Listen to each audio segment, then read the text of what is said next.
Добрый день, дорогие друзья. Bonjour à tous. Bonjour chers amis, je suis ravie de vous accueillir dans la maison russe de la science et de la culture à Paris. C'est comme ça que nous nous appellerons maintenant. Дорогие друзья, начнем. Мне выпала честь представить наших сегодняшних гостей, и я действительно рад очень приветствовать известного российского писателя и Chers amis, j'ai l'honneur d'accueillir aujourd'hui nos invités russes. Je suis très content de pouvoir accueillir l'écrivain connu Zakhar Prilepine. Ceux qui nous suivent savent que ce n'est pas notre première rencontre avec lui. Nous avons déjà organisé des rencontres à l'occasion de la présentation de son livre parlant des officiers et des poètes du Tsar. Et également, donc nous avons présenté un livre consacré au poète illustre Sergueï Yesenin, où Zakhar nous a fait découvrir quelques pages très intéressantes de la biographie du poète. Zakhar Prilepine est également le participant régulier des journées du livre russe en France, qui est un événement culturel russe majeur en France. Et notre deuxième invité aujourd'hui, c'est Jivko Vlahovic, qui fait son master à Sorbonne, qui est aussi un traducteur littéraire très talentueux, à qui nous avons confié aujourd'hui le rôle du modérateur. Nous sommes sûrs qu'il pourra l'effectuer avec brio. Et notre troisième participant aujourd'hui, c'est Jean-Christophe Peuch. C'est dans sa traduction que le lecteur français connaîtra le livre de Zakhar Prilepine. Et notre dernier invité, mais aussi important, c'est la maison d'édition Syrte, très connue, qui a beaucoup d'autorité en France. Grâce à cette maison d'édition, le livre de Zakhar Prilepine, Certains n'iront pas en enfer, a apparu cette année dans les librairies françaises. Et je devrais aussi parler des organisateurs de notre projet.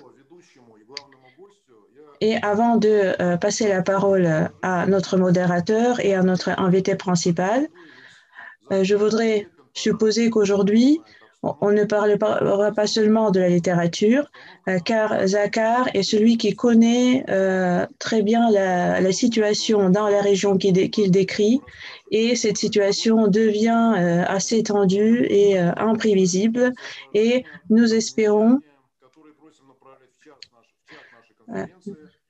qu'elle pourra en dire des choses intéressantes, et nous vous demandons d'envoyer vos questions sur le chat. Et quand vous écrirez dans le chat, écrivez s'il vous plaît d'où vous nous entendez, ça nous intéresse beaucoup. Et maintenant, je passe la parole à Jivko Vlahovic et à Zakhar Prilepine. Eh bien, bonsoir tout le monde. J'aimerais tout d'abord remercier donc la Maison Russe pour cette opportunité. J'aimerais remercier aussi Monsieur Prilepine, en particulier parce que moi, je travaille comme traducteur littéraire depuis 2017. Et il faut savoir que lorsqu'on est traducteur littéraire, on a de plus en plus de mal à prendre du plaisir en lisant des livres, parce qu'on est constamment dans l'analyse. Et moi, j'aimerais remercier M. Prilepine de m'avoir redonné goût à la littérature, en fait, de m'avoir permis de retrouver goût à la littérature et d'apprécier à nouveau un livre. Et donc ça n'a pas de prix. Donc déjà, faut savoir que dans ce roman, je vais vous dire ce que moi j'en ai pensé. Donc en fait, dès la première phrase, on rentre dans le roman. C'est la particularité de Certains n'iront pas en enfer. On rentre tout de suite dans le conflit. On fait la connaissance évidemment de Zakhar, de toute l'équipe. Donc il y a Tyson, le comte, le tchèque, l'arabe, la teigne, Tomic, le chaman, le cosaque, Tachkent, Kuban, Kostia, etc.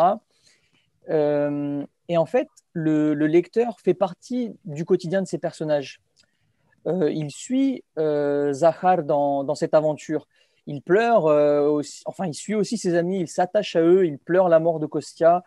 C'est la force de l'écrivain, elle est ici.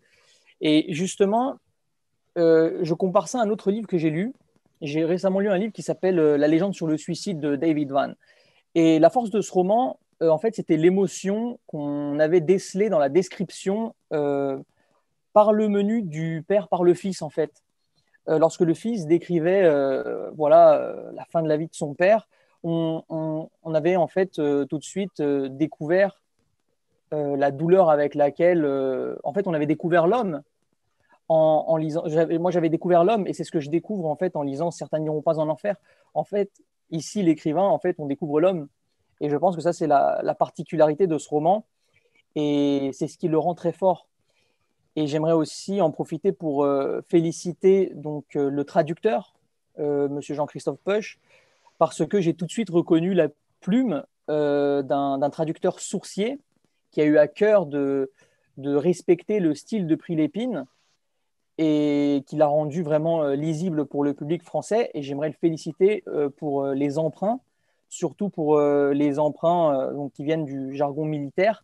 J'en donne un exemple, combat, c'est un des exemples. Et je trouve que ça a rendu le récit encore plus réaliste en français. Donc voilà, c'est tout simplement un sans faute, autant pour l'écrivain que pour le traducteur. Et j'aimerais tout de suite commencer par ma première question. La première question, elle concerne la première phrase qu'on a dans le roman. Je ne pensais pas un jour écrire ce livre. C'est une phrase qui est déjà très forte. Et moi, ça m'a tout de suite fait penser à quelque chose. Par le passé, j'ai regardé un film français qui date de 1962, qui s'appelle Adieu Philippines, donc, dont le réalisateur est Jacques Rosier. Et nous avions une scène avec un jeune soldat qui revenait d'Algérie, de la guerre d'Algérie. Et lorsqu'on lui demandait comment ça s'était passé, un lourd silence s'était installé. Donc parce que, évidemment, la question du tabou, mais aussi parce que c'est difficile de parler de ce genre d'expérience. Et moi, ce qui m'intéresse, parce que je sais que M. Prix-Lépine a dû voir des choses que nous, on peut qu'imaginer. Et justement, moi, j'aimerais vous demander, M. Prix-Lépine, si l'écriture de ce livre est une sorte de thérapie pour vous libérer de cet épisode, ou parce que vous disiez que le plus important, c'est ce qui restera dans ta mémoire. Et moi, je voulais savoir si, en fait, en écrivant ce livre, vous souhaitiez transformer votre mémoire personnelle en mémoire collective, justement, pour que rien ne se perde. Est-ce que je peux déjà répondre? Je voudrais dire bonjour à tous qui nous ont rejoints aujourd'hui. Merci à tous les participants de cet événement. Merci à Constantin, à Anne et à tout le monde qui lit le côté russe et le côté français. Parce que pour l'instant, nous lisons des livres, nous regardons des films, nous parlons. Et peut-être je ne pourrais dire que nous nous sauvons, mais au moins nous arrivons à retenir cette paix fragile entre la Russie et la France. Et je le dis sans vouloir être agréable à quelqu'un, nous avons quand même des relations tout à fait particulières. C'est quelque chose que j'ai ressenti moi-même. En ce qui concerne votre question merveilleuse, merci pour votre explication étonnante et précise, comme il me semble, de mes motivations. Tout de même, il ne s'agit pas d'une thérapie pour plusieurs raisons assez banales. Au fait, d'une manière ou d'une autre, pendant 10 ans de ma vie, j'ai porté un uniforme, j'ai porté mon arme, c'est-à-dire c'est un tiers de ma vie d'adulte, peut-être même plus. Et alors, dire que j'aurais besoin d'une réhabilitation, ce ne serait pas tout à fait adéquat. Mais ce que vous avez dit, vous avez brillamment énuméré les héros de ce livre, et c'est là que j'ai la clé, l'explication du sens de ce livre. Je chérissais tellement ces gens, ils me semblaient tellement importants, j'étais tellement frappée par leur vitalité, par leur charme humain, que la mémoire de ces gens-là, il s'agit du personnage principal et encore de certaines personnes figurant dans ce livre, ils sont morts, et plus encore depuis que le roman a paru, qu'il a été publié, le temps de l'avoir traduit en français, d'autres personnages ont péri. Et donc, cette connaissance, le pressentiment de tout ça, c'est ça qui m'a contraint à noter certaines choses. Parce que depuis plusieurs années, je ne fais plus confiance à la mémoire humaine, la mémoire émotionnelle, la mémoire des goûts, des mots, de la mimique. Et c'était les gens que je ne voudrais pas réinventer d'ici 10 ou 15 ans. Je voulais garder cette précision de photographie. Et alors, si quelqu'un de mes futurs lecteurs français a peur d'un certain sous-entendu politique, bien sûr que j'ai des regards politiques, mais ils ne sont pas enregistrés dans le livre parce que c'est un livre qui parle des gens dans une situation difficile, dans une situation de crise qu'ils arrivent à surmonter. Et je crois que c'est ça la valeur essentielle. Et c'est ça que veut dire ma première phrase. Je n'avais pas pensé que j'allais écrire ce livre, mais ces gens-là m'ont tellement frappé que j'ai voulu le faire tout de suite. D'accord, c'est très intéressant. Et on voit que c'est aussi en quelque sorte un hommage pour ces gens. Et maintenant, ma question porterait sur autre chose. J'ai remarqué à la page 48 une conversation entre le Cosaque et Tachkent qui était en fait révélatrice du cynisme qu'on peut rencontrer en pleine guerre. On disait les blessés ne ressemblent plus à des êtres vivants. Et la phrase avait, il me semble, surpris Zahar. Et justement, j'ai une question par rapport à ce cynisme. Pensez-vous que ce cynisme est un cynisme justement qui naît dans cette situation de mort imminente où la mort est plus réaliste que jamais? Vous savez peut-être que Woody Allen disait « Je n'ai pas peur de la mort, je ne veux juste pas être là quand elle viendra ». Un soldat est constamment harcelé par la mort.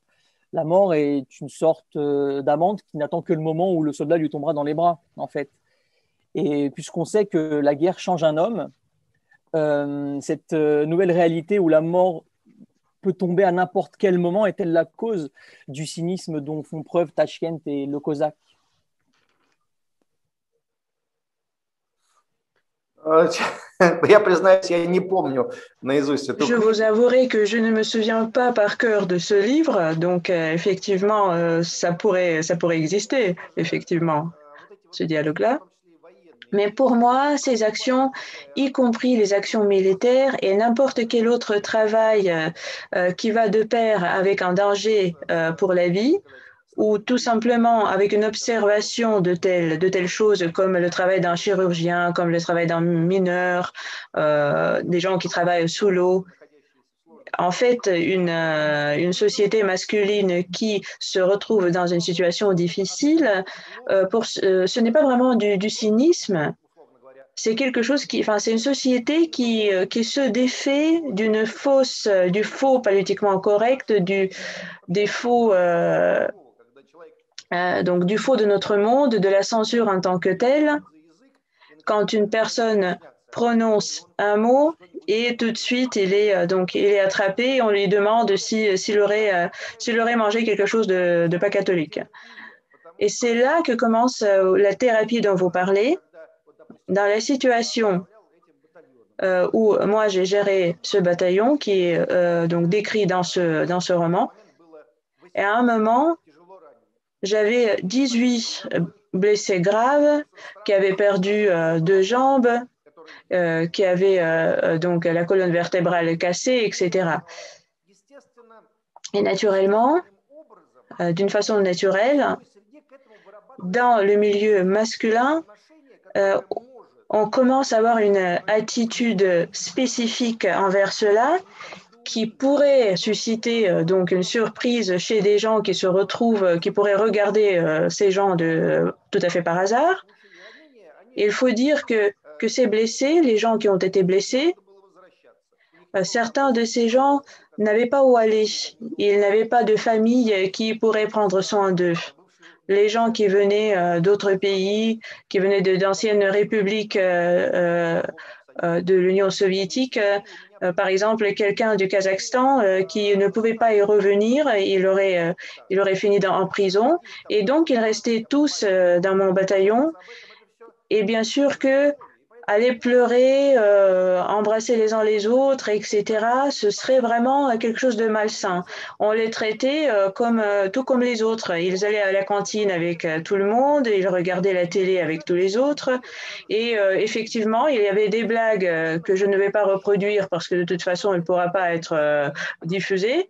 Voilà. Mais pour eux, c'était tout à fait normal. Pour eux, c'était l'indication du fait qu'ils restaient normaux, qu'ils restaient sains, vivants, qu'ils pouvaient faire des blagues et qu'on pouvait faire des blagues sur eux. Et j'espère que le lecteur pourra l'interpréter de façon correcte. Il pourra comprendre que c'est une autre histoire ici, une histoire de laquelle on ne devrait pas parler vraiment avec beaucoup de métaphores de guerre. Ces gens-là ont choisi eux-mêmes leur forme de vie. La mort, c'est aussi une forme d'existence d'un soldat. Et c'est de là que j'écris. Le soldat ne devrait pas s'attendre à autre chose. C'est une partie du contrat qu'il avait signé avec son destin. Tous ces gens-là étaient volontaires. Ils avaient toutes les possibilités d'arrêter, de revenir chez eux, d'aller dans leur village, revenir au Kazakhstan natal, rejoindre sa femme et sa mère, mais ils ne le font pas et pour eux, c'est une forme de vie qu'ils acceptent. Comme dans une chanson soviétique, on dit « il ne faut pas nous plaindre ». Il ne faut plaindre personne. C'est leur choix. Il faudrait plaindre les civils qui se sont retrouvés là-bas, mais pas les soldats. D'accord. Et justement, j'ai une question. Je remarque dans votre roman l'utilisation d'un adjectif pour désigner votre ennemi, c'est infortuné. Et il revient très très souvent. Et j'aimerais savoir pourquoi avoir choisi cet adjectif.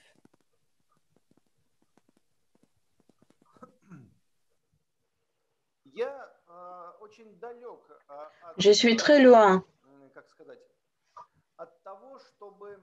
de, comment vous dire, de rendre démoniaque, de montrer comme démons mes adversaires, mes ennemis. C'est aussi mon destin de l'homme en uniforme qui m'a appris cela parce que j'avais participé dans d'autres conflits. Et plus que ça, c'est de là que mon destin littéraire, le destin littéraire en France a commencé. Je suis venue ici en 2006, je crois, avec mon roman Pathologie consacré à la guerre de Caucase, la guerre de Tchétchénie, et le discours était à peu près la même. Comment vous y sentez là-bas? Est-ce que ce roman est de la thérapie?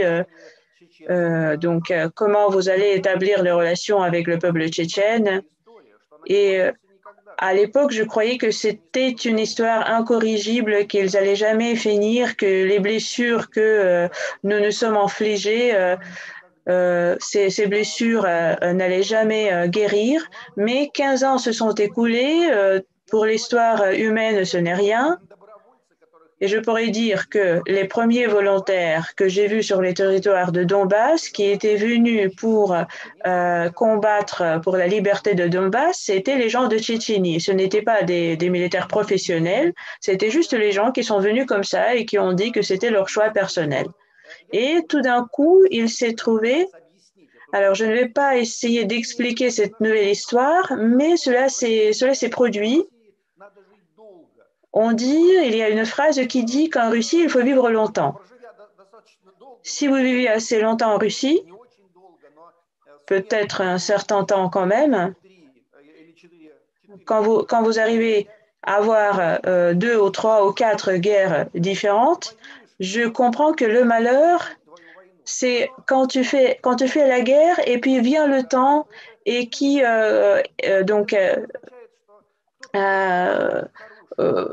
et avec le temps, la valeur de cette guerre se perd, la valeur des pertes, tout tout ce pourquoi on a combattu, toute notre mémoire.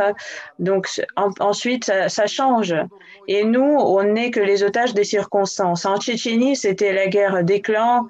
En Russie, il y avait donc Yeltsin qui était assez agressif. La Russie elle-même se trouvait dans un état piteux. Et tout ça, ce sont des circonstances qui ne sont pas notre faute. Nous ne sommes que des ouvriers de cette guerre. Et dans ce cas-là, je ne veux pas accuser mon ennemi infortuné. Je n'ai pas le droit de le faire. Ils vivent sur le territoire de l'Ukraine. Ils ont été appelés dans l'armée. Quelqu'un est venu en tant que volontaire. C'est juste le concours des circonstances. Il y a eu des gens qui m'ont dit tu ne peux pas dire ça. Qui t'a donné le droit de dire ça? Et je leur ai dit que 15 ans après, je pouvais me retrouver ensemble avec ces gens-là ailleurs. Bon, j'aurais 55 ans, un peu vieillot pour la guerre, mais quand même, tout ça se fait de façon assez rapide. Il suffit de regarder la carte de l'Europe, la carte de Russie pour voir avec quelle vitesse tout ça change. Et c'est pour ça que je plains les gens infortunés qui se retrouvent dans cette histoire. Et je ne sens pas que leur côté ait raison. Ce sont les otages de leur propre mauvais point de vue. Je ne pourrais pas dire qu'ils sont mauvais, mais je crois que quand même, ils n'ont pas raison, qu'un droit pour la souveraineté doit exister et que si tous les pays européens avaient mené le référendum sur le territoire du Donbass, ils auraient compris que 90% de la population sont pour cette souveraineté et la population a le droit de l'exiger. Et donc, si la souveraineté n'est pas accordée, ils sont donc obligés de prendre leurs propres décisions et d'impliquer cette décision dans la vie. Il est évident que Donbass ne reviendra jamais sur le territoire ukrainien. Et maintenant, justement, j'ai une question, parce que j'ai remarqué une scène où apparaît la statue de Švejk. Pour ceux qui ne le savent pas, donc il s'agit d'un personnage de l'écrivain tchèque Jaroslav Hašek.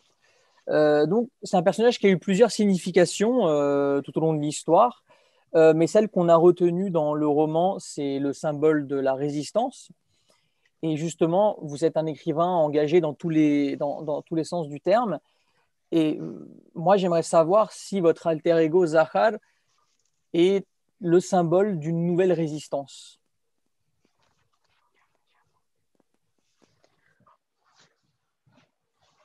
Vous savez, je peux bien sûr dire comme quelqu'un qui a fait les études des lettres, je peux opérer de symboles, je peux voir sous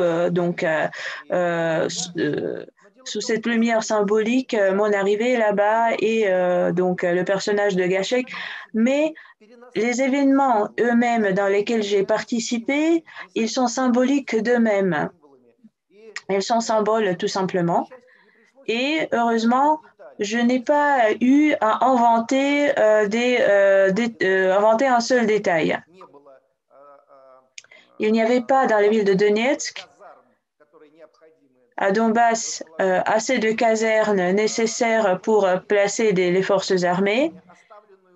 Et du coup, nous avons occupé, selon l'ordre que nous a donné le commandement, l'hôtel qui s'appelait Prague, l'hôtel abandonné. Et devant cet hôtel, il y avait les personnages de Švejk. Et bien sûr que ça m'a intéressée parce que je suis quand même un écrivain et donc je viens faire la guerre et je suis accueillie par des personnages littéraires. Et ce personnage littéraire, c'est bien sûr il donne cette lumière symbolique à tout cela, parce que bien sûr, dans les situations de guerre, les hommes plaisantent beaucoup, ils ironisent beaucoup sur eux-mêmes et sur tout ce qui les entoure. Et c'est en riant qu'ils surmontent des obstacles, des choses désagréables qui sont moins liées à l'activité militaire, qu'au manque de provisions, d'uniformes, au fait qu'ils n'ont pas de leur femme avec eux, etc., etc. Et bien sûr que ça m'a donné une certaine tonalité. Et en plus, dans mon bataillon, j'avais 2 Tchèques. Je ne suis pas sûre qu'ils connaissent le personnage littéraire, mais je les ai vus se prendre en photo avec lui.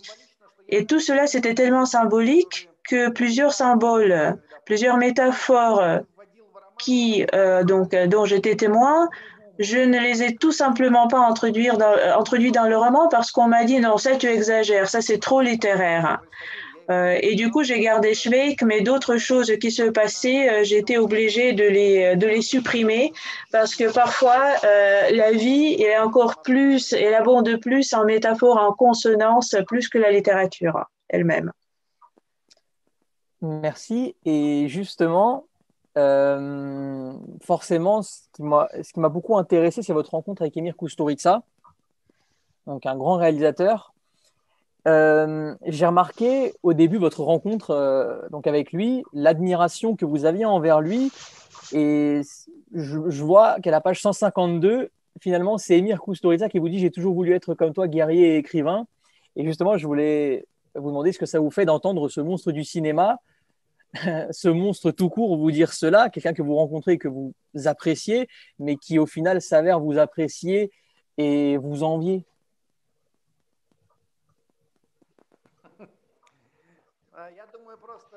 Je crois, Gifko, merci pour votre question.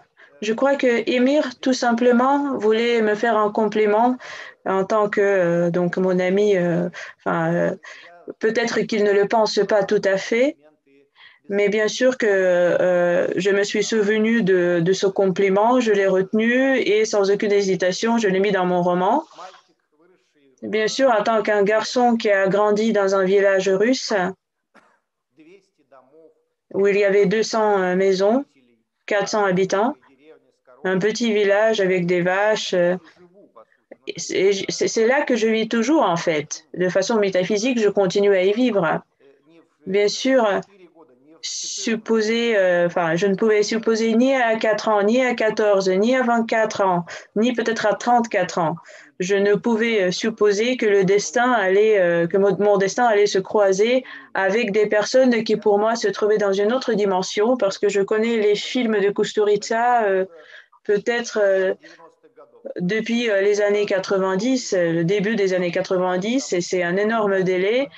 Je connais tous ces films cadre, par cœur. J'étais amoureux de cette personne, j'adorais cette personne et je n'aurais jamais pensé que nos destins allaient se croiser. Mais quelqu'un qui se trouve au-dessus de nous est tellement généreux qu'il m'a offert cette étrange, cette paradoxale amitié qui pour lui n'a aucun sens.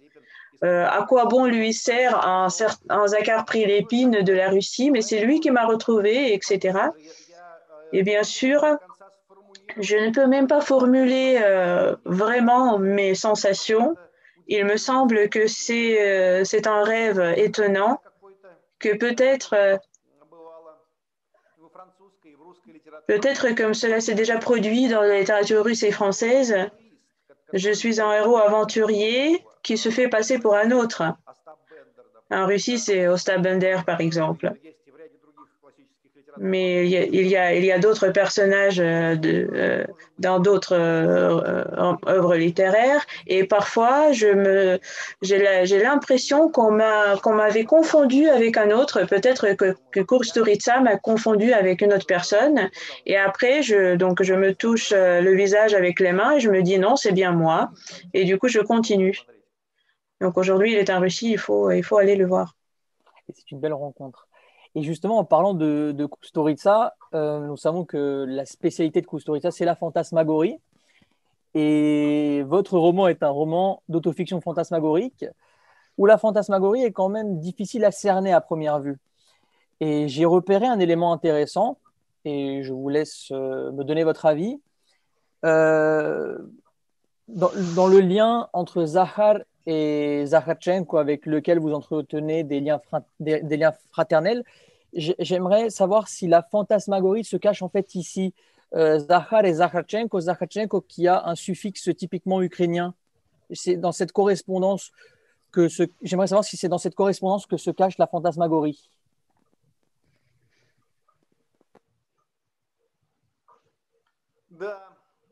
Oui. Je crois que c'est le fait de hasard. Je n'y ai pas trouvé de sens.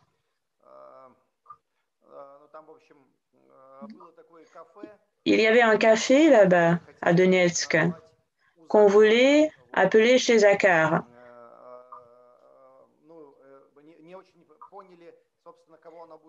Et on n'a pas vraiment compris donc pour qui, à qui était consacré ce café. Voilà, est-ce que c'était pour moi ou pour Zakharchenko? Et je demandais à mes camarades de ne pas appeler le café comme ça pour éviter le quiproquo. Et ça s'est effacé assez vite et je n'y ai pas beaucoup pensé. Je me souviens encore quelque chose sur Kusturica.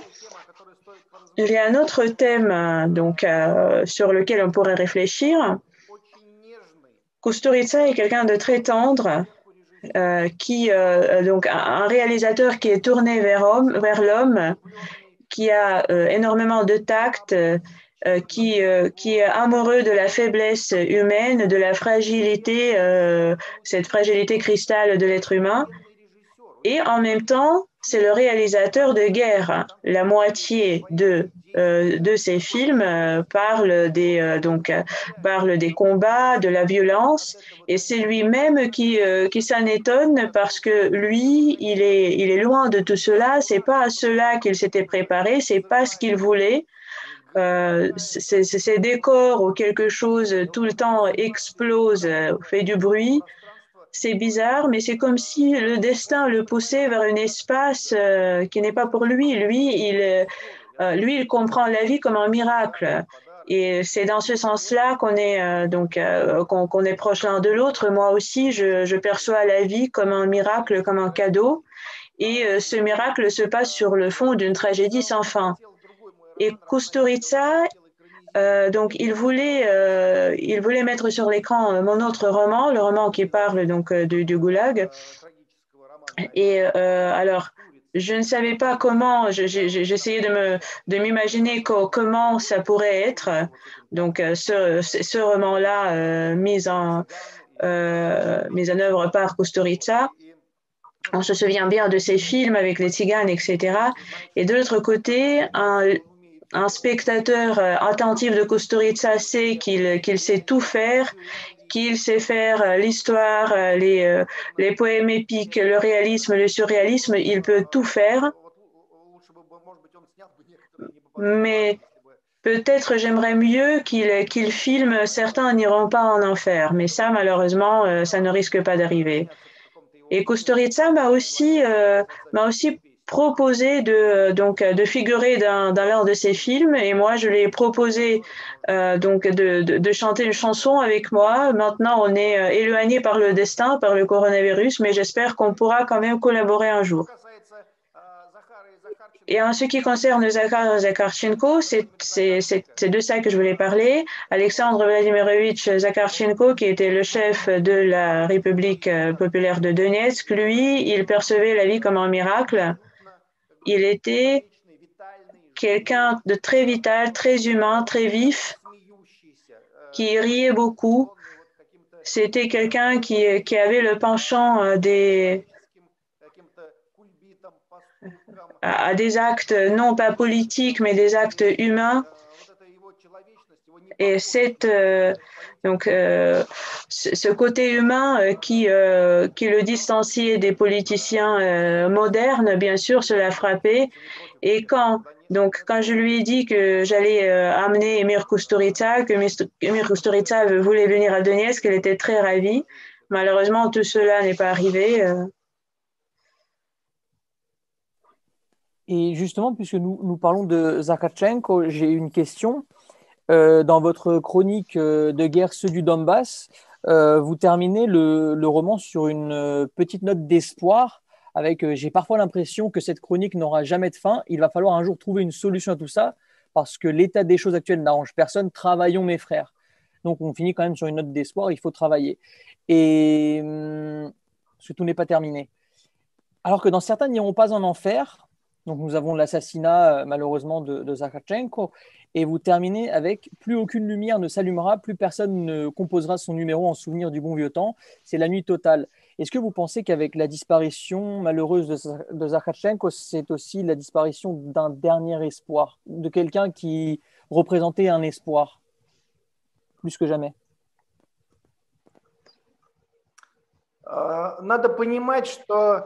Il faut se rendre compte qu'en texte littéraire, un livre, un roman, dans mon cas, c'est sûr, s'écrit comme un poème lyrique.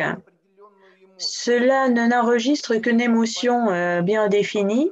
Et si le poète écrit au revoir, mon ami, au revoir, ou il écrit je me souviens d'un moment magique, cela ne veut pas dire qu'il éprouve toujours cette émotion, que c'est la seule émotion qui le prédomine, qui le définit. Ce roman a fixé, a enregistré un certain état psychique, mon état, l'état de mes camarades, l'état de l'air, l'ambiance dans les journées, les heures, les mois où cela se produisait. Mais hélas, la vie finit toujours par gagner, par l'emporter. Et moi, je perçois la vie non seulement comme un miracle, mais aussi comme une dette devant les camarades qui sont morts là-bas, qui sont enterrés là-bas, la dette devant la terre de là-bas, la dette devant mon infortuné ennemi, qui m'oblige à terminer cette histoire pour que je puisse venir tranquillement au tombeau de Zakharchenko et lui dire bon, on a quand même su à tout arranger tout, à tout terminer, et c'est de là que je m'occupe. L'homme, je ne sais pas si c'est heureux ou malheureux, mais l'homme est capable de tout surmonter. Et vous vous rappelez que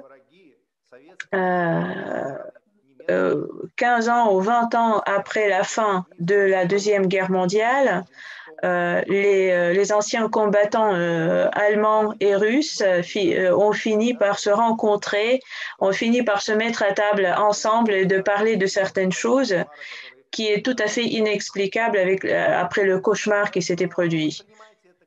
Donc, vous devez le comprendre comme une émotion qui a transpercé mon cœur en ce moment-là. Mais cette histoire n'est pas encore terminée. Et dans un certain sens, pas dans le sens militaire, pas dans le sens de la guerre, cette histoire durera toujours parce que nous serons toujours obligés de trouver la solution à tel ou tel problème. Nous sommes des peuples très puissants.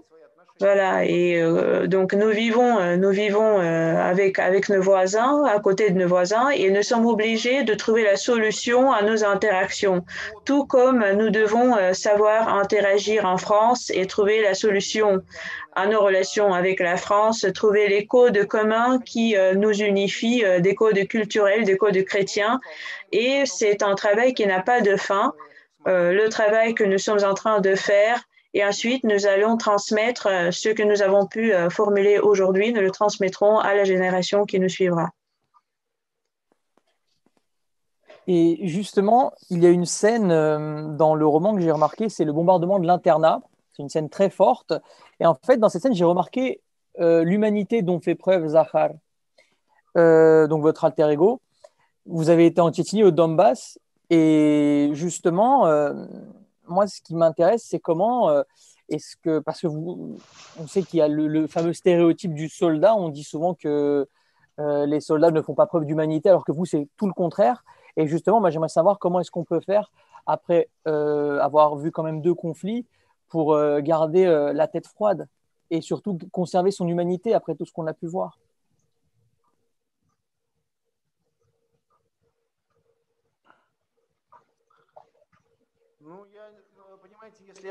Vous voyez, si je commencerai à dire sur moi que j'ai su préserver mon humanité, que je suis bon, ce serait quand même, ce serait pas tout à fait la vérité. Vous voyez, il y a des choses inévitables, et ces choses existent toujours, auxquelles on n'arrive même pas à élaborer une attitude. Tout simplement, ces choses existent et il faut vivre avec. tout simplement pour ne pas se détruire, pour ne pas se tuer, pour ne pas détruire sa foi en humanité. Il faut tout simplement accepter certaines situations qui se passent, comme on accepte la mort des parents ou je ne sais pas, on arrive à accepter la mort des civilisations entières. Mais en ce qui me concerne, dans ce roman, je ne le cache pas, je n'ai pas inventé la phrase écrite dans ce roman. C'était toujours mon propre proverbe que moi j'ai inventé moi-même, que j'ai toujours cité devant mes soldats. Je l'ai toujours dit à mes combattants, si vous avez une seule possibilité de ne tuer personne, alors ne tuez pas. Il ne faut pas tuer sans un objectif précis, sans nécessité, sans une nécessité imminente. Je n'ai pas expliqué tout ça, mais je disais cette phrase très simple, si vous avez la possibilité de ne pas tuer, alors ne tuez pas. Et c'était peut-être le maximum de l'humanisme dont je pouvais faire preuve en ce moment-là. Mais bien sûr, s'il y avait des combats, j'ai prouvé une horreur que je ne manifestais pas quand je pensais à la possibilité de la mort des civils résultant de tel ou tel combat. Mais je suis absolument sûre que rien de tel ne s'est produit pendant les 2 ans où j'ai fait mon service là-bas, parce que tout cela aurait été vite connu. Je n'aurais pas pu le cacher et ce serait très, très difficile de vivre avec ça, de porter cette croix. Et en ce qui concerne les gens de l'autre côté qui prennent les armes, j'ai la même attitude envers eux que j'ai envers les gens à côté de moi qui ont pris les armes. Ça fait partie de notre contrat avec notre destin. Nous sommes venus là-bas pour faire certaines choses, pour combattre, et du coup, je n'ai pas appelé à plaindre la nuit ni à nous plaindre, tandis que les civils sont les otages de la situation et on ne peut rien cacher du regard de Dieu.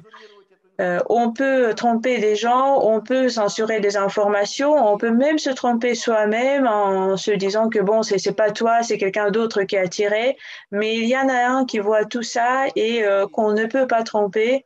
Et en tant qu'une personne adulte qui a des enfants, je sais que ce serait vraiment une souffrance insupportable pour moi que j'ai essayé d'éviter de toutes mes forces et je crois que j'y suis arrivée. Pourquoi je parle si longtemps? Je ne veux pas parler de mon humanisme, c'est juste le sens de l'autopréservation. Tu ne dois pas pécher juste par autopréservation parce que ton péché te tuera avant que tu sois mort en tant qu'entité physique. Et pour terminer, je vais avoir une dernière question. Et celle-ci, elle concerne votre rencontre avec le rappeur Husky. À la page 74, vous parliez très brièvement des Russes qui ferment les yeux sur le conflit au Donbass. Et justement, vous me parliez tout à l'heure des générations futures. Et moi, j'ai justement une question qui concerne les générations futures, mais pas uniquement russes, mais de manière générale, les générations futures des pays de l'Est. Vous savez que depuis des décennies, il y a quand même une diabolisation qui existe envers les populations de l'Est. Et moi, j'ai senti, par exemple, en Serbie, vous me direz si c'est le cas pour la Russie, qu'un certain sentiment de honte naissait chez beaucoup de jeunes parce qu'on les attaquait constamment et ils ont de plus en plus de mal à assumer leur identité. Alors, ils sont toujours en train d'essayer de… Voilà, ils sont dans une sorte de déni. Et moi, j'aimerais savoir si vous ressentez la même chose aujourd'hui chez les jeunes.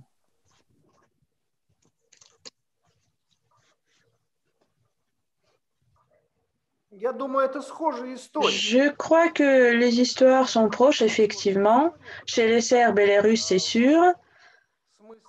Parce que dans le sens des médias, dans le sens du contexte donc médiatique, informationnel, la Serbie et la Russie se trouvent sous une influence colossale donc de cette machine informationnelle de l'Occident. Je ne parle pas de l'Occident géographique. Voilà. Vous vous souvenez que dans les films, on montre les Serbes et les Russes qui sont toujours perfides, qui sont méchants. C'est plus tard que nous avons commencé à voir d'autres personnages, les personnages d'origine arabe, mais c'était toujours les Russes et les Serbes qui représentaient le mal mondial. Nous ne sommes pas tout à fait sauvages, nous comprenons très bien que nous n'avons pas dénoué tous les conflits, même pas la majorité, même pas la grande partie. Aujourd'hui, il y a 36 guerres qui sont menées dans le monde, selon d'autres données 42 guerres, et autant que je sache, les Serbes ne participent à aucune. Et les Russes peut-être participent dans une ou dans deux guerres. Alors, qui mène le reste de ces 36 guerres?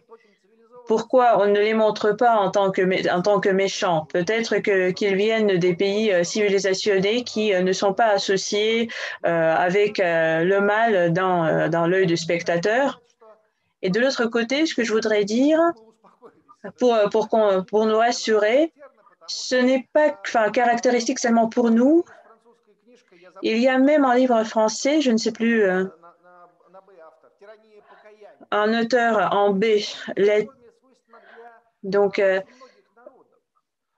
c'est la tyrannie de rédemption. Et cette tyrannie de rédemption, elle est propre à plusieurs peuples. La France est très soumise à cette tyrannie de rédemption qui commence à s'excuser pour des choses qu'elle faisait à cause de circonstances, le contexte dans lequel elle se trouvait. Par exemple, la Grande-Bretagne aussi, et aujourd'hui, il est inimaginable qu'on donne un prix Nobel à un Kipling ou à un Hemingway. Ces personnages sont vus maintenant comme des personnages diaboliques qu'on devrait mettre en prison et jamais les laisser partir. C'est tout un complexe de sensations qui est imposé. Ça ne veut pas dire que le monde est devenu pacifique, que la guerre a été annulée, que personne n'a plus d'armée. Non, c'est imposé à certains joueurs, à certains pays, donc qu'on devrait effectivement faire cette rédemption, tandis que d'autres pays mènent des guerres, ils ont d'énormes armées, mais ce sont les Serbes et les Russes qui devraient éprouver les culpabilités. Alors, nous ne refusons pas notre faute, mais il ne faut pas faire de nous les plus coupables de ce monde. Alors que les jeunes, malheureusement, sont en effet influencés par ce bruit dans les médias, par ces films, et du coup, quand ils se disent bon, c'est comme ça qu'on nous montre, on est peut-être effectivement mauvais, peut-être il ne faudrait pas se conduire comme ça, peut-être, et donc on essaie d'expliquer à nos enfants. Non, mes enfants, même si vous vous conduisez bien, les guerres ne vont pas finir dans ce monde.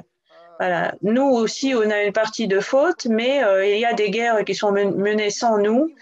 Et souvent, c'est organisé par des gens qui nous appellent à cette rédemption.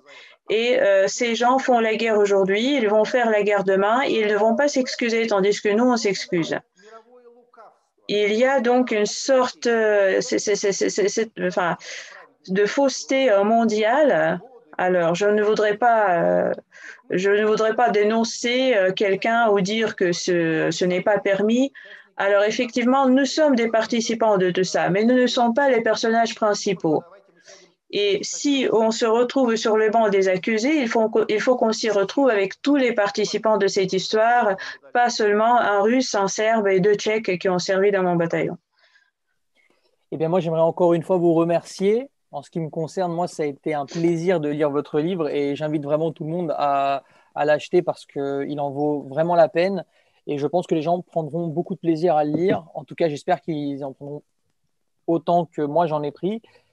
Et donc, encore un grand merci à vous, Monsieur Prix d'Épine. Et je vais peut-être laisser Monsieur Volkov prendre le relais. Друзья, спасибо огромное. Да, я действительно с Merci удовольствием. beaucoup, chers amis. Je prendrai la parole avec beaucoup de plaisir.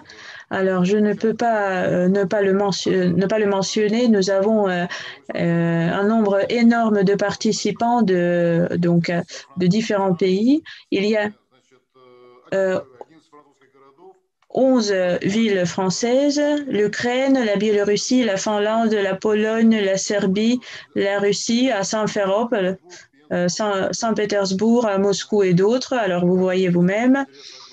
L'intérêt est énorme et la même conclusion, on peut la tirer de la quantité des questions que j'ai rajoutées donc aux questions qui ont déjà envoyé par le courriel électronique. J'en ai à peu près 25. Alors, comme nous avons des limites et il y a aussi les limites à la traduction. Alors, je vous propose de passer très vite sur ces questions. J'ai inclus toutes les questions sans exception. Donc, à certaines, vous avez déjà donné la réponse, mais c'est la formulation de ces questions est intéressante. Donc, je les donnerai à Zakhar et je verrai s'il est prêt à donner d'autres commentaires.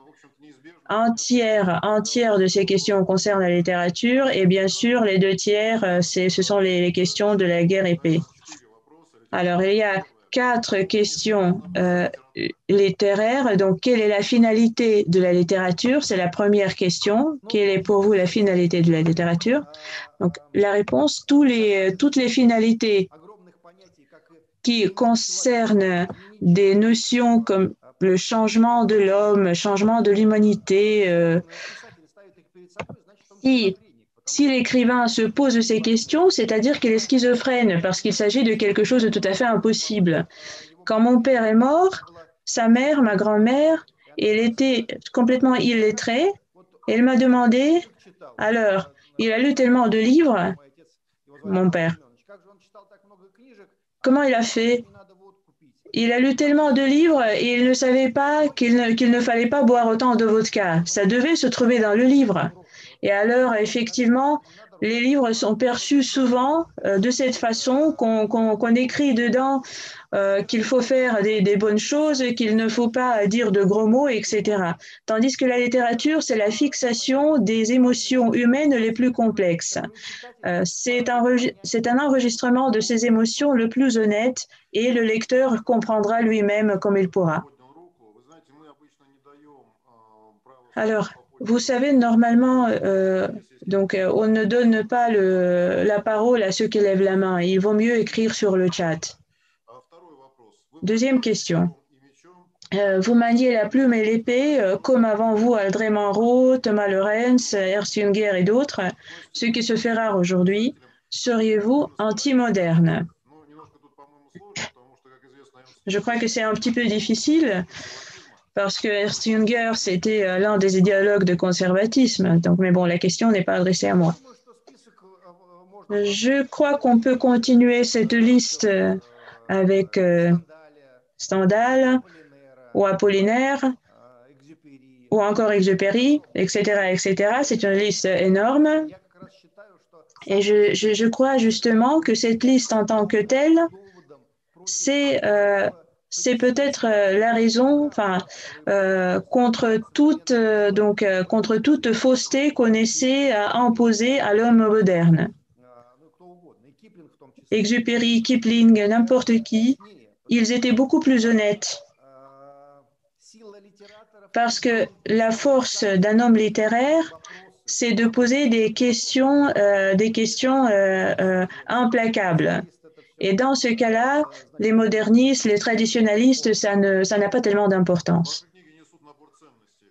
Vos livres sont empreints de valeurs, pouvez-vous les définir? Ça se rapproche de la première question. L'honnêteté implacable et l'indépendance implacable. L'indépendance, c'est la plus grande qualité qui doit caractériser aujourd'hui l'écrivain. Il doit se ficher des langues dans lesquelles il sera traduit, des primes qu'il recevra. il doit rendre des comptes seulement devant le Dieu. Et ça, c'est très important. Ça a toujours été important. Mais aujourd'hui, malheureusement, ça devient de moins en moins propre à représentant de ma profession. Alors, quelle est pour vous donc la relation entre la musique et le texte? Est-ce que votre roman est lié à la musique? Oui, c'est lié directement. J'avais jadis un groupe musical, donc je me produisais même sur certains terrains et j'adore le faire. Et quand j'écris le texte, j'écris la prose, je me base sur mon ouïe poétique et musicale. Je veux que le texte sonne à l'intérieur de moi. Et plusieurs adjectifs, plusieurs mots, la syntaxe du texte se fait selon les canons d'une œuvre musicale pour que ça sonne bien, pour que ce soit bien dans lui. Ça, c'est une question très importante pour moi. Alors, donc, j'ai regardé votre émission que vous avez fait. Je sais que vous vous intéressez donc à la musique. Et je voudrais préciser qu'est-ce que c'est la musique pour vous? Des instruments musicaux ou... Alors, à force de l'âge,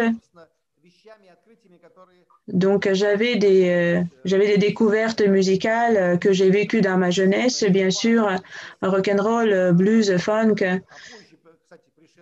et plus tard le rap qui est arrivé, qui est tout à fait inévitable. Et donc, nous avions une construction musicale qui se composait de professionnels. Moi, j'étais le seul non professionnel dans le groupe. J'avais la guitare et j'étais le centre de toute cette histoire, à peu près comme Emir Kusturica dans son groupe. Mais lui, il ne composait pas les mélodies, tandis que moi, je le faisais. Donc, je participais de cette façon dans mon équipe. Et j'espère que quand le coronavirus, enfin, toute la pandémie sera terminée, je viendrai et nous pourrons chanter ensemble. Je crois que pour plusieurs personnes, cette qualité de votre caractère, cette partie de votre histoire est devenue une découverte. C'était très important de l'entendre.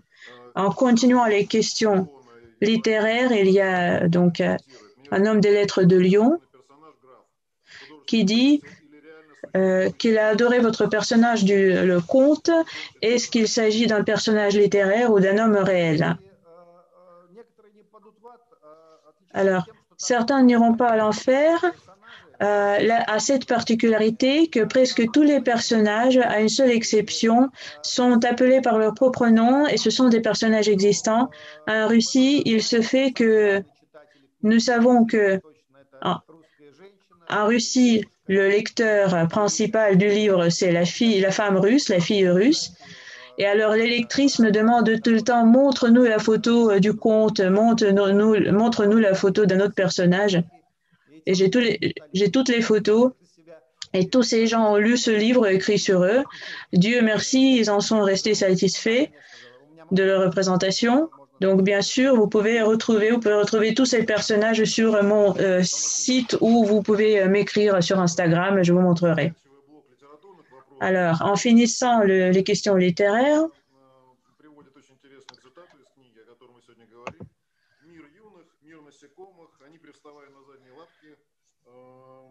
donc la citation qui concerne le monde des jeunes, le monde des insectes qui sentent leur propre mouvement de l'air. Donc, malheureusement, je ne peux pas traduire cette phrase en sa complexité. Alors, donc, une autre question. Que pensez-vous de votre vision comme en tant que littéraire et en tant qu'un homme engagé? Alors, en fait, j'ai détruit sous beaucoup de couture ma réputation, y compris à travers cette histoire de Donbass, et je l'ai fait en toute connaissance de cause. J'avais un agent allemand merveilleux qui vendait 5 ou 6 livres de moi par an. Et alors, il m'a prévenu d'avance. Il m'a dit, je sais que tu es allé au Donbass, dis-moi ce que tu mijotes. Donc, il avait ce pressentiment. Et pour des raisons connues, il a rompu le contrat. Je ne peux pas l'en accuser. Et maintenant, les traductions de mes livres dans des langues occidentaux est devenu assez rare. Pour moi, je suis assez tranquille par rapport à cela parce que la tranquillité de ma conscience et de ma mémoire de l'écrivain, c'est beaucoup plus important pour moi. Je ne pense pas à mes agents, je pense à Tolstoï, à Dostoïevski, à Pouchkine, donc je ne me compare pas avec eux selon, bien sûr, le talent, mais plutôt selon le degré de responsabilité que je porte devant moi-même et devant la littérature russe. Comme ils disent dans les vers russes, j'ai été avec mon peuple là où il était. Heureusement ou malheureusement, j'ai pu raconter ces gens. Et dans ce cas-là, je crois que c'est une contribution beaucoup plus sérieuse. Je devine un peu la réponse à mes livres dans tel ou tel pays, en Russie aussi. J'en sais quelque chose. J'ai écrit plusieurs livres qui ont été traduits en plusieurs langues, mais je ne voudrais pas vraiment m'en occuper. En ce qui concerne nos statistiques, je n'ai pas nommé la Moldavie. Donc, nous avons 7 pays qui nous suivent. Alors, merci beaucoup, M. Nazarenko, président de l'association Fraternité des cadets à Moldavie. La littérature, pour vous, est-ce que c'est un regard, est-ce que c'est le reflet d'une situation ou est-ce que c'est de la distraction? Alors non.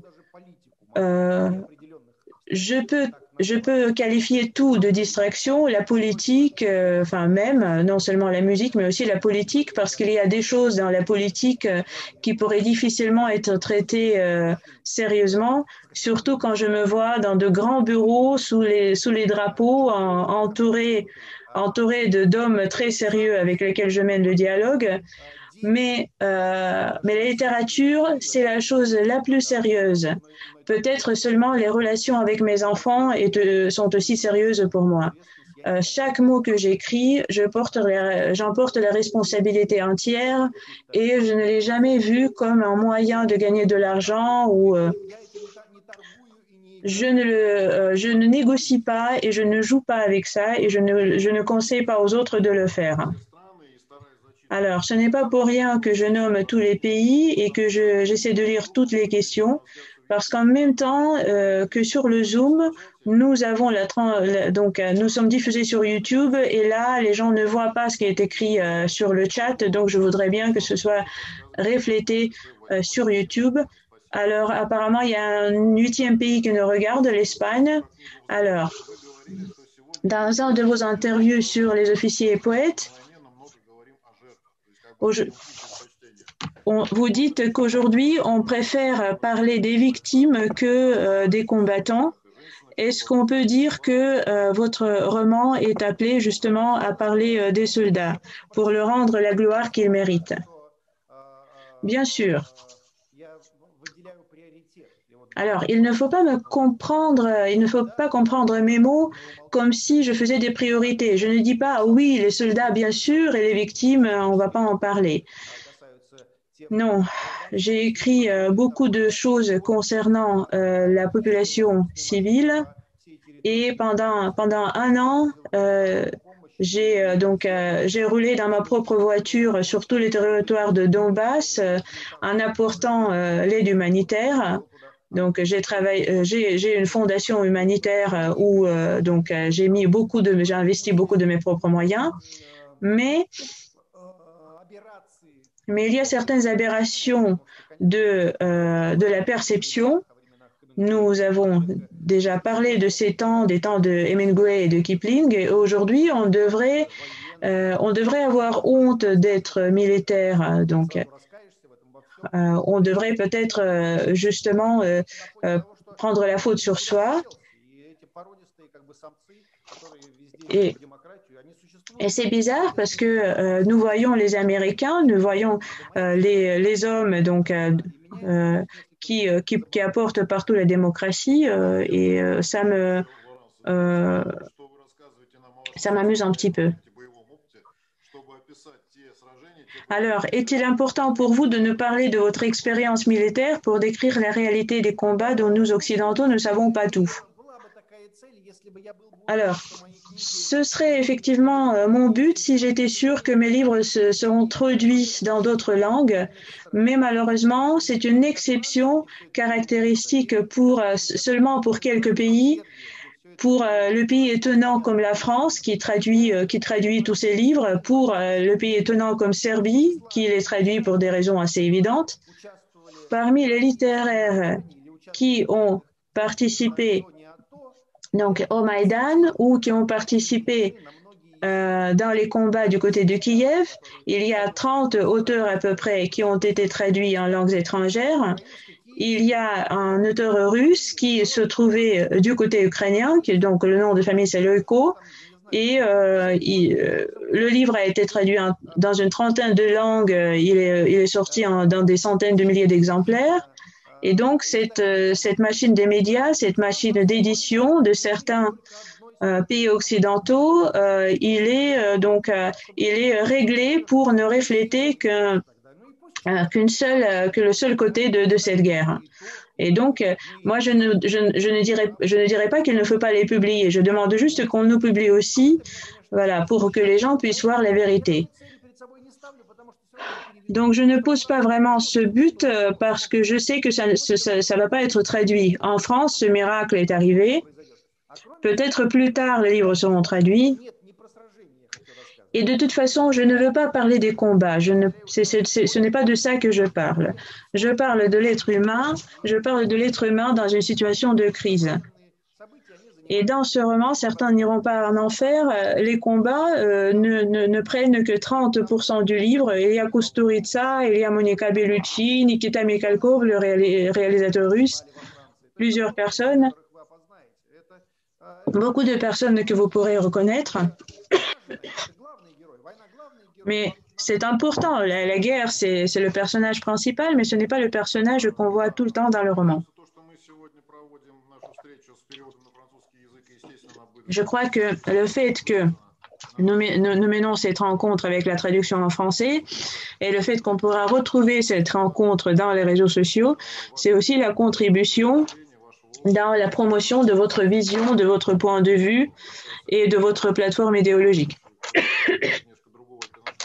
Peut-être ça pourrait donner aux Occidentaux donc un regard alternatif. Alors, notre réaction, merci beaucoup pour vos livres, pour ceux que vous protégez. Alors,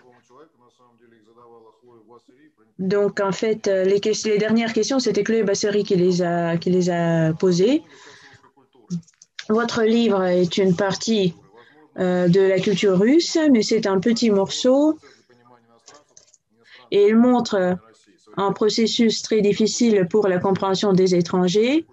Voilà, en ce qui concerne la Russie moderne, qu'est-ce qui pourrait montrer aussi largement la culture russe, peut-être traduire les films soviétiques ou peut-être traduire les films qui sont soutenus par le ministère de Culture. Donc, comment on peut promouvoir la culture russe? Alors, c'est vrai que j'ai une attitude assez stricte envers le cinéma russe moderne. Pour moi, patriotique, ça ne veut pas dire bien. Et c'est rare que je reconnaisse que un film patriotique soit un bon film. En général, c'est de la camelote, des imitations.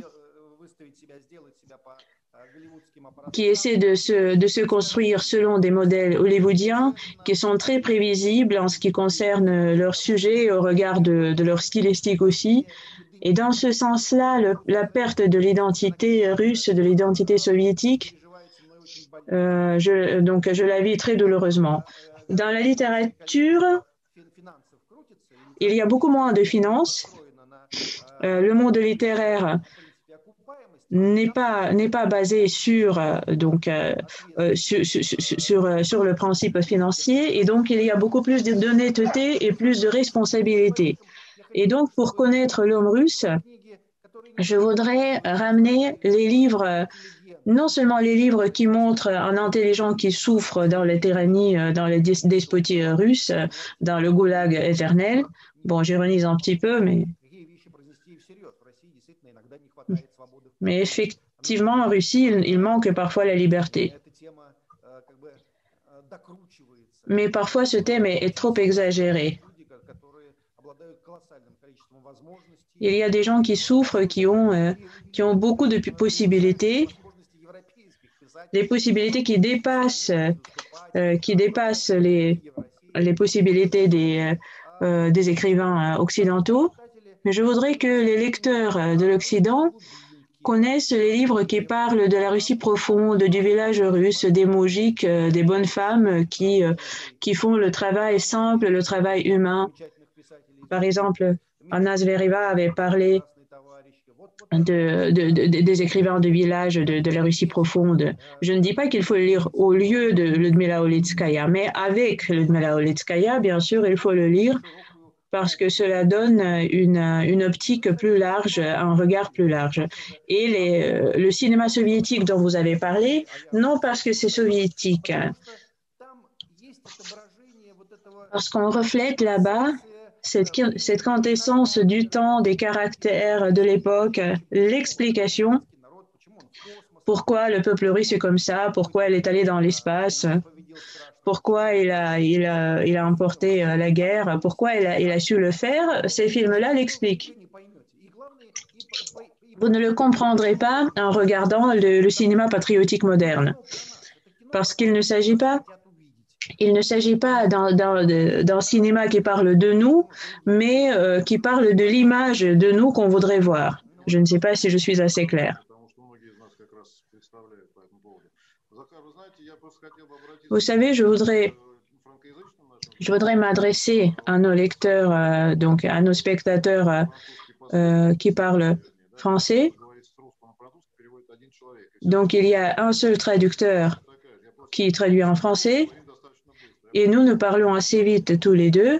Donc, je voulais savoir si nos spectateurs, notre public français entend tout ce que nous disons et comprend tout ce que nous disons.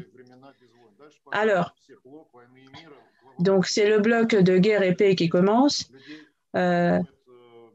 Les gens sont préoccupés, bien sûr, par les questions de la guerre. Est-ce que quelque chose peut remplacer la guerre? Est-ce que la guerre est éternelle? Il y a de l'agression dans le genre humain. Il y a la violence, il y a la volonté de la victoire sur un autre. Je crois que ce n'est pas vraiment, vous n'avez pas vraiment bien formulé la question. En parlant de la guerre, vous parlez de l'agression, de la violence, des choses qui montrent le méchant dans l'homme. Mais je vous assure, donc ça fait 20 ans que j'ai participé au conflit militaire, donc d'il y a 20 ans, je n'éprouvais aucune nostalgie, je ne me souvenais pas vraiment de cela, je n'en ai pas beaucoup raconté. Mais une énorme quantité de gens que j'ai vus, avec lesquels j'avais servi, déjà dans cette guerre-ci, ils ont les mêmes sensations. Ils ne feraient jamais dans leur vie aucune guerre si le destin ne les avait pas poussés. Ce sont des représentants des professions pacifiques. Souvent, dans le monde d'aujourd'hui, on imagine les participants de guerre comme des drogués à l'adrénaline qui cherchent tout simplement qui buter. Ce n'est pas ça. Le plus souvent, c'est une représentation fausse. Les gens qui vont dans la zone des combats pour tirer, pour torturer, ce sont les militaires qui les chassent parce qu'ils n'ont pas besoin de ça. C'est un travail compliqué qui demande la responsabilité, qui demande l'attention, des qualités psychologiques très importantes, y compris la miséricorde, le sens de l'équipe, la capacité de supporter la crise. On n'a pas besoin de maniaques, on n'a pas besoin de gens agressifs qui font montre tout le temps de l'agression. Ils ne sont intéressants pour personne. Les gens dont on a besoin là-bas, ce sont des gens qui sont capables de supporter de manière stoïque le froid, la faim, le collectif masculin constant. Alors, il y a d'autres choses qui sont importantes. Par exemple, pendant la dissolution de l'Union soviétique, qui a été perçue comme une bonne chose, il y a eu des problèmes de terre qui n'ont jamais été résolus. Par exemple, celle de l'Arménie et de l'Azerbaïdjan. Est-ce que les gens sont agressifs des deux côtés? Non, c'est juste la question des terres.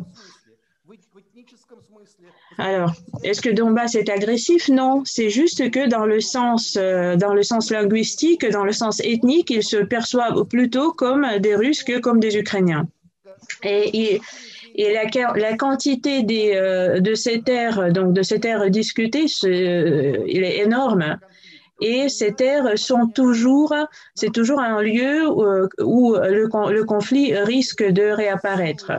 Il ne faut pas accuser l'homme, il faut accuser d'autres forces et d'autres manipulateurs. Ces manipulateurs peuvent se trouver n'importe où, peut-être dans des organisations de défense des droits de l'homme, des organisations qui veulent qu'on les voit en tant que défenseurs de la paix. Vous savez que c'est très compliqué. Il ne faut pas accuser l'homme de tout ça. Donc, alors, nous avons dépassé l'équateur si on prend toutes les questions, mais on reste dans ce sillage, dans cette thématique. Les autres questions qui viennent, c'est aussi par rapport à Donbass. Les questions, elles portent sur la même chose. Donc, j'ai fait un film documentaire en 2015 qui s'appelait Donbass et j'ai l'impression que la situation devient encore tendue et je voudrais savoir votre opinion sur ce sujet. Alors, il y a votre compatriote de Nijni Novgorod qui écrit votre opinion sur la situation tendue d'aujourd'hui à la frontière de la République populaire de Donbass. Est-ce que tout le monde ira en enfer? Donc, on voudrait avoir l'évaluation de la situation de votre part. Est-ce que la guerre entre la Russie et l'Ukraine est inévitable? Je ne crois pas que la réponse soit courte.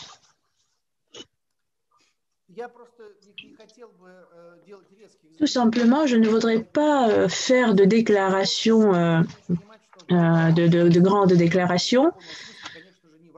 Vous avez posé cette question. Alors, la guerre entre la Russie et l'Ukraine dans son plein sens, elle n'est pas possible parce que cette guerre, malheureusement, elle se terminera trop vite pour l'Ukraine. Je sais de quoi je parle. Ce n'est pas pour vous faire peur, pour intimider qui que ce soit, mais tout simplement, selon les circonstances objectives, ce sont des forces militaires qui ne sont pas comparables. La puissance russe dépasse la puissance ukrainienne de plusieurs fois. L'Ukraine le sait et s'en rend compte. Et ce qui se passe aujourd'hui dans le Donbass, aujourd'hui, c'est là que la lumière est dirigée, c'est là que tous les regards se sont dirigés.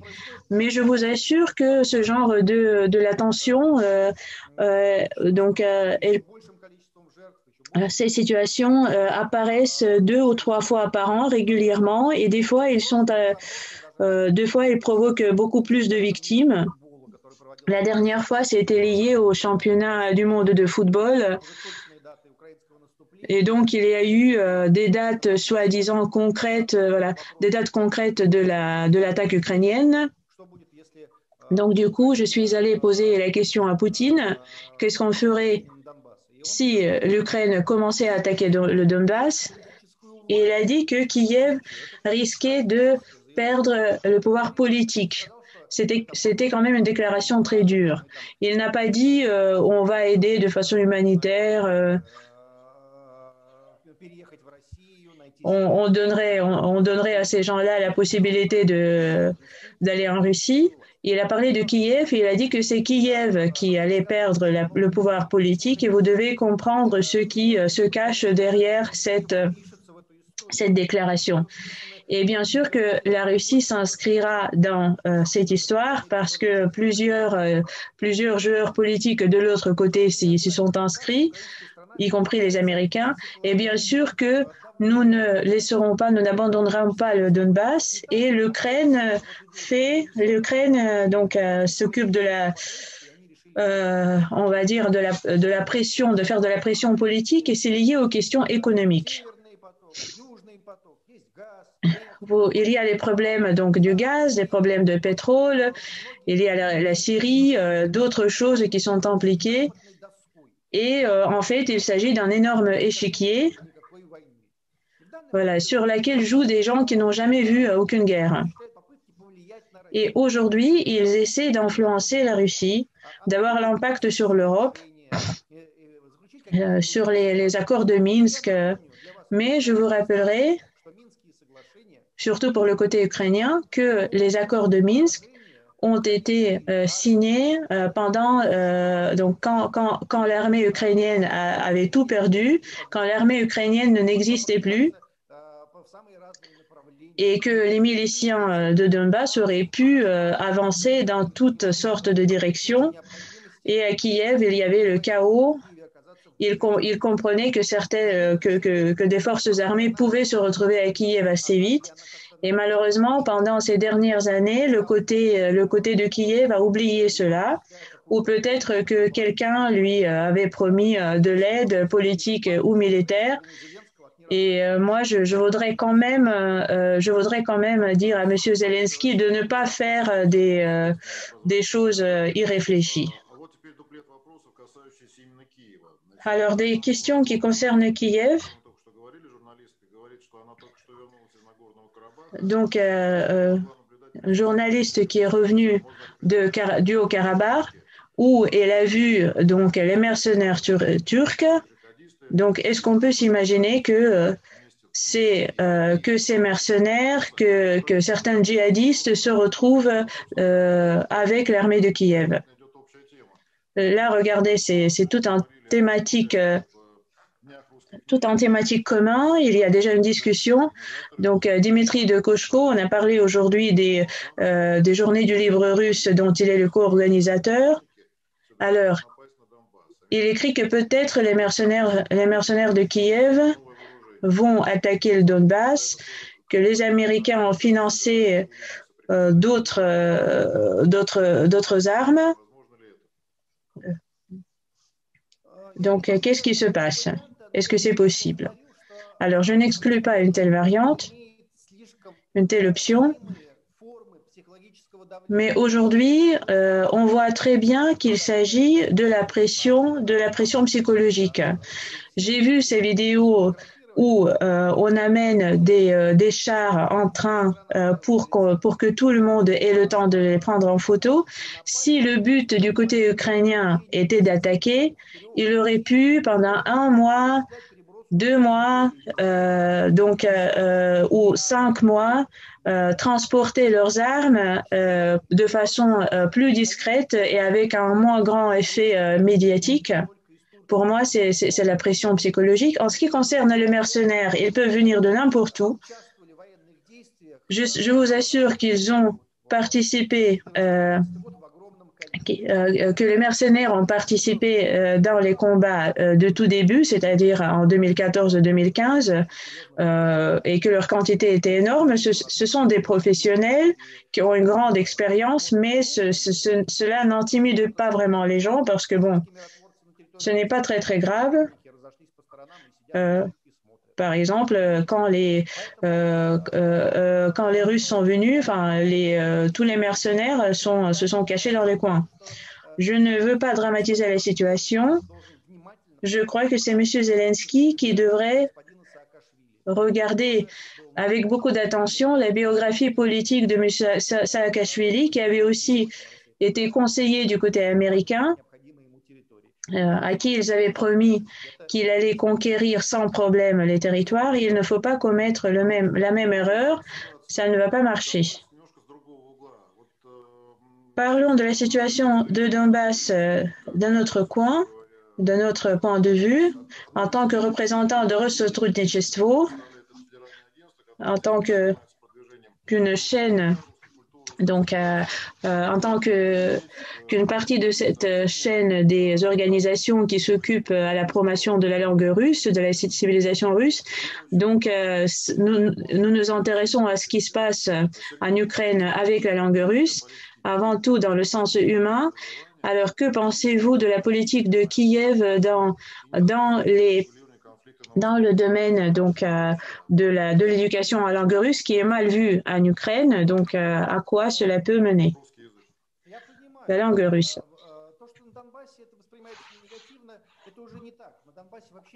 Alors, le fait qu'on le perçoit mal sur le Donbass, c'est pas vrai. Dans le Donbass, on ne pense plus à ce qui se passe en Ukraine. Là-bas, il y a un tombeau nucléaire et dans l'année 2014-2015, le côté ukrainien a essayé donc de bombarder cette réserve nucléaire pour qu'il y ait la fuite. Ça n'étonne personne maintenant. Et je ne sais pas pourquoi cela ne touche pas les Occidentaux. Ils connaissent les statistiques que donc en 2014-2015 et même aujourd'hui, je sais qu'en 2014, c'était 65% qui appelaient la langue russe leur langue majoritaire. Peut-être aujourd'hui, ils ont un peu baissé cette quantité, mais c'est quand même 20 millions, c'est la moitié du pays qui a perdu le droit d'utiliser leur langue majoritaire de communication, qu'ils ne peuvent plus l'utiliser dans l'administration et dans d'autres domaines. C'est quand même une humiliation, même pas une humiliation linguistique. Voilà.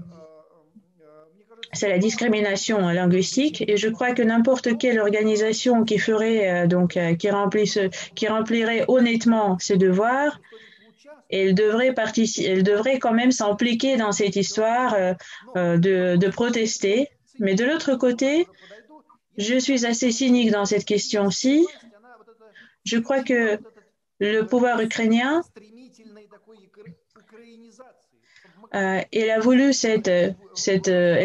faire bouillir cette soupe d'ukrainisation pour faire évaporer toute la culture russe, Pouchkine, Dostoïevski, tout ce qui est lié au passé soviétique, tout ce qui est lié au passé du tsar. Ils veulent que tout cela s'évapore et qu'il ne reste que ce qui leur est nécessaire.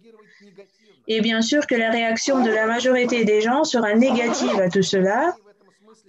Il y a beaucoup de nouvelles dans ce sens-là qui ne devraient pas réjouir Kiev. Par exemple, les chansons les plus populaires chez les Russes, chez les Ukrainiens, pardon, ce sont les acteurs sur les chansons russes, les groupes russes. Sur le top 10, il y a 8 ou 9 chansons russes qu'ils adorent. Les écrivains les plus populaires, ce sont les écrivains russophones qui écrivent en russe. Il n'y a rien d'impérial de tout ça. C'est le choix, tout simplement, des gens. Et à part tout cela, 70% de la population ukrainienne, ce sont les gens qui se souviennent de leur passé, y compris leur passé soviétique. Ils se trouvent toujours dans ce contexte, dans le contexte de ces chansons, de cette littérature, de ce cinéma, car c'est toujours le plus important pour les Ukrainiens qui sont âgés de plus de 40 ans. Et cela,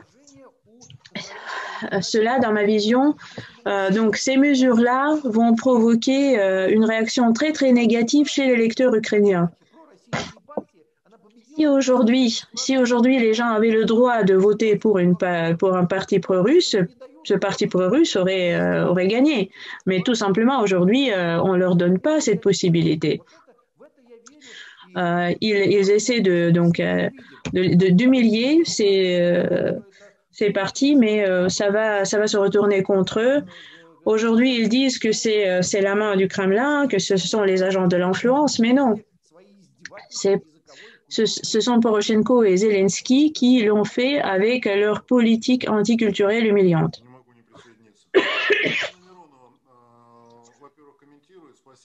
Alors, d'abord, donc, le commentaire. Merci pour votre livre. J'essaierai sans faute de la retrouver dans les magasins et de lire à mes amis français. Malheureusement, dans la presse française et dans les librairies françaises, il y a des rencontres avec des écrivains tout à fait russophobes. Et donc, la question, si on pouvait revenir dans l'année 2014, est-ce qu'on pourrait éviter la guerre de Donbass? Vous savez, c'est très difficile. En Russie, il y a des experts en politologie qui disent qu'il fallait introduire les forces armées tout de suite pour éviter les victimes. Mais vous savez, ces choses-là ne se font qu'au cinéma quand on a la possibilité de voir ce qui se passerait dans 2 ans. Par exemple, si on montrait les villes détruites et les enfants tués en 2016, donc pour que cela ne puisse pas arriver, on pourrait faire introduire les forces armées, mais malheureusement sans cette vision-ci, l'armée russe aurait été accusée de tuer les civils, etc. Ça aurait été difficile, et il fallait aussi savoir où est-ce qu'on a introduit les forces armées. À Lugansk, à Donetsk et pourquoi pas à Kharkiv. Personne ne pouvait prendre ces décisions. Personne dans le monde entier n'aurait pu prendre cette décision. Et je ne cache pas, la sociologie. De toute façon, on a fait les études sociologiques dans toutes les régions pour voir ce qui se passerait. Par exemple, en Crimée, c'était sûr qu'il y avait 92% qui étaient pour entrer pour joindre la Russie. Et dans d'autres régions, la quantité était moins grande, et le temps qu'on compte, qu'on fasse les statistiques, la guerre avait déjà commencé. Et partout, dans Donetsk, à Lugansk, à Kramatorsk, les gens ont pris de force les administrations. Il y avait déjà des gens qui tombaient, les gens qui étaient tués. C'était la guerre civile qui avait commencé. Et c'est plus tard, voilà.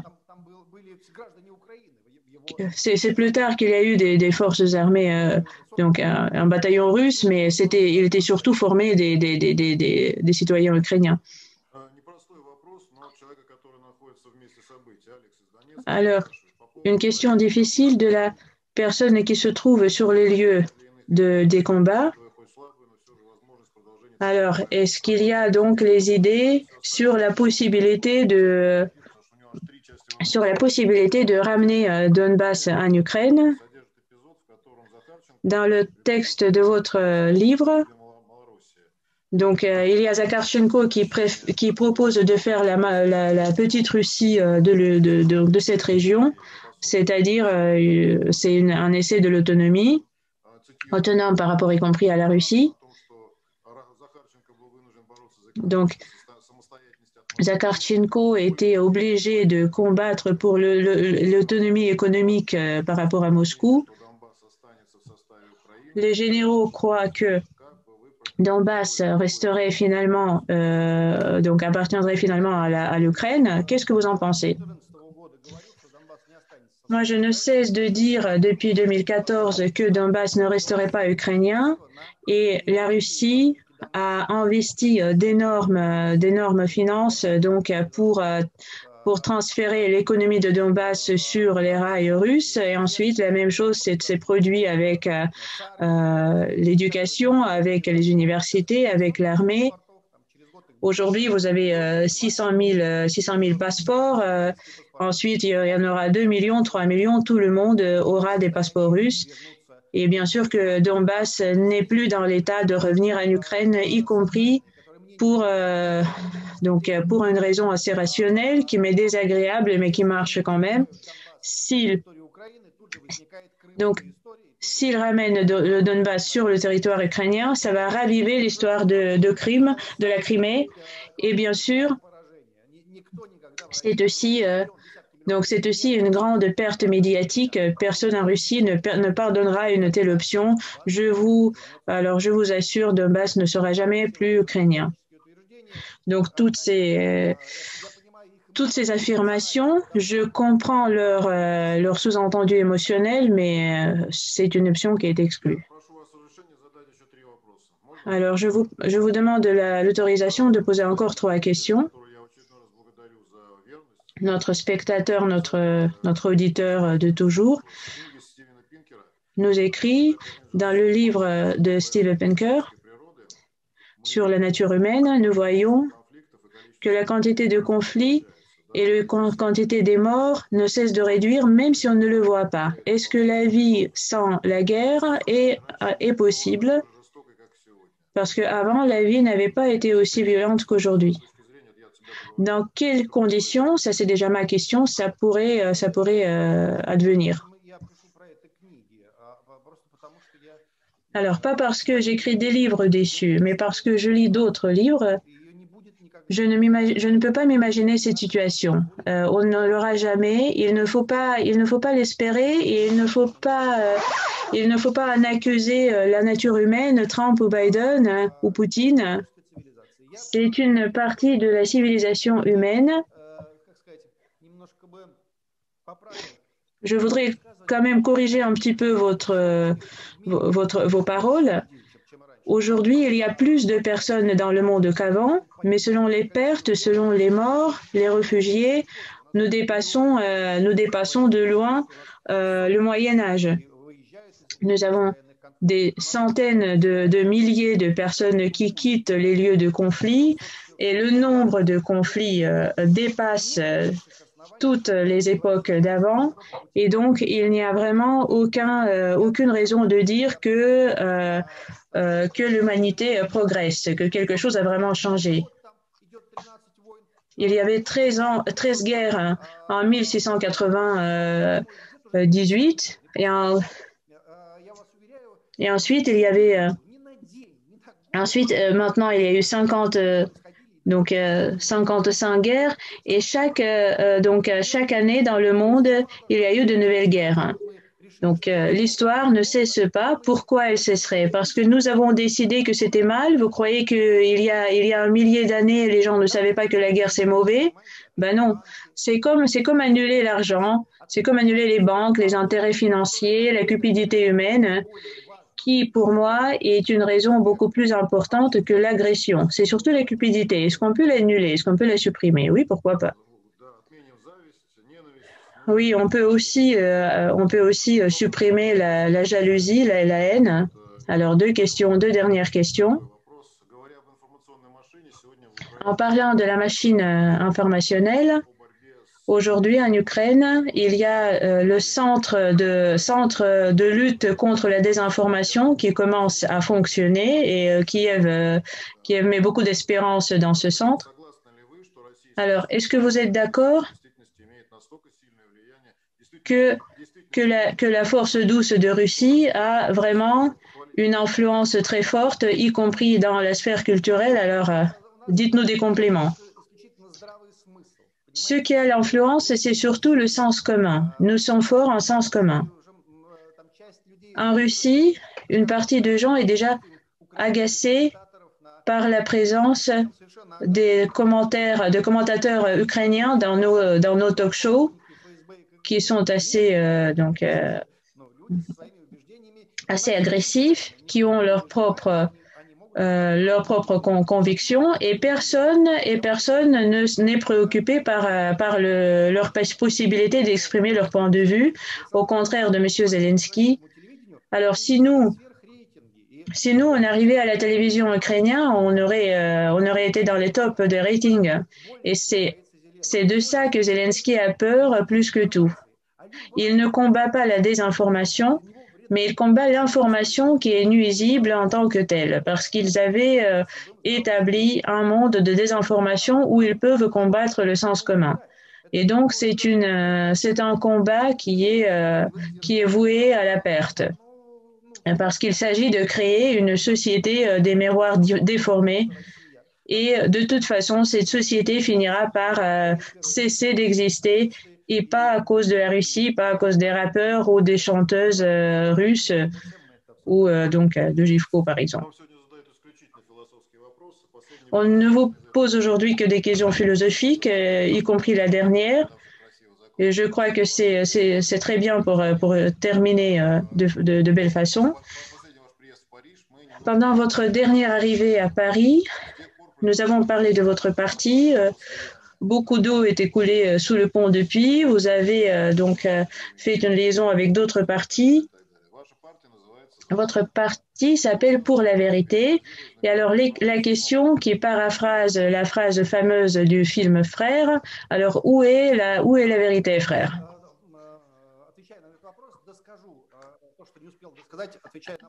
Alors justement, en répondant à cette question, je vais finir ce que je n'ai pas eu le temps de dire en répondant à la question précédente sur la vérité, y compris sur l'Ukraine. Il y a eu 3 histoires où on m'a invité une fois en Pologne, une fois en Allemagne, donc où je devais participer ensemble avec des écrivains ukrainiens. Et les 3 fois, les écrivains ukrainiens refusaient de me rencontrer et ils écrivaient des lettres ouvertes pour que je ne sois pas invitée. Et c'est ça la différence de principe de nos positions, parce que moi, je suis prête à rencontrer n'importe qui parmi eux devant tout public, même si je serais 1 contre 5, même si tout le jugement serait de leur côté. Moi, je suis prête à répondre à n'importe quelle question, et c'est là que c'est ma force. Et je suis tout à fait convaincue que le public indépendant comprendrait au moins le contexte. Peut-être il n'accepterait pas ma vision des choses, mais il ne comprendrait pas le contexte. Et c'est de là qu'ils ont peur. C'est là la vérité. On ne peut pas réduire la vérité à quelque chose. Si je vous réponds à la question avec 3 phrases magiques et vous dites « Ah oui, bien sûr, c'est ça la vérité ». Toute conversation, qu'il s'agisse donc de la religion, de l'éducation, de la politique, ça demande des formulations complexes et des réponses complexes, mais ça ne veut pas dire que chacun a sa propre vérité. Bien sûr, toute l'humanité, quand nous parlons de certaines choses, nous comprenons. C'est pour ces raisons-là que j'ai fait rassembler mes camarades autour de moi. Nous ne sommes pas proches sous toutes les coutures. Il y en a qui sont plus droits, nous sommes plus de gauche, mais il y a des constants, il y a des vérités qui ne sont pas, qui pour nous sont éternelles, qui concernent la famille, la civilisation, le moral, et c'est là que nous retrouvons la langue commune, et c'est ça qui est la tâche la plus importante qui est posée aujourd'hui devant l'humanité, c'est de ne pas se noyer dans l'hypocrisie, de ne pas construire des choses qui sont vraies, des choses qui sont liées avec le collectif, avec les principes de vivre ensemble, avec des choses aussi désuètes, comme par exemple l'éducation gratuite et générale, la médecine gratuite, etc. Tout cela, il faut en parler et il faut inventer des mécanismes pour qu'on puisse les mettre en œuvre. Et moi, je l'appelle le socialisme orthodoxe russe du XXIe siècle. Bon, nous avons fait le tour des questions. Alors, donc, je m'excuse, je ne vais plus parler, mais je vais passer votre question à Zakhar. Alors, nous allons terminer. Et je voudrais encore une fois faire remarquer que la personnalité de notre invité d'aujourd'hui et le thématique dont nous avons parlé aujourd'hui, donc nous l'avons très bien ciblé. Apparemment, ce sont les questions les plus importantes dont nous avons parlé pour toutes les personnes dans tous les pays qui espèrent quand même que nous vivrons dans un monde sans guerre et sans conflit. Je voudrais dire qu'à part les pays et les villes que j'avais mentionnées, j'ai vu que parmi donc nos spectateurs, nos auditeurs, il y a eu des slavistes français très connus, des diplomates, des compatriotes illustres. Et je voudrais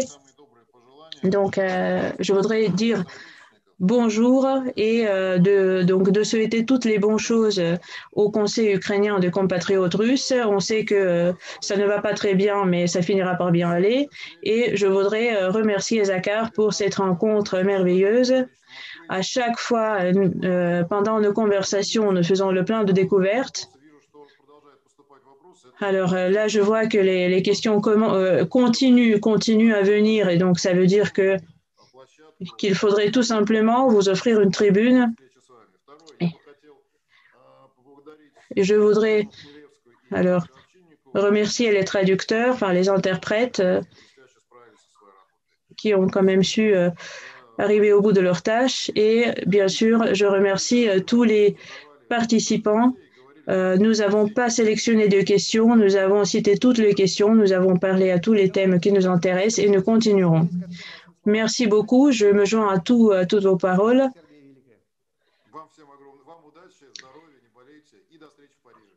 Donc, beaucoup de santé à vous.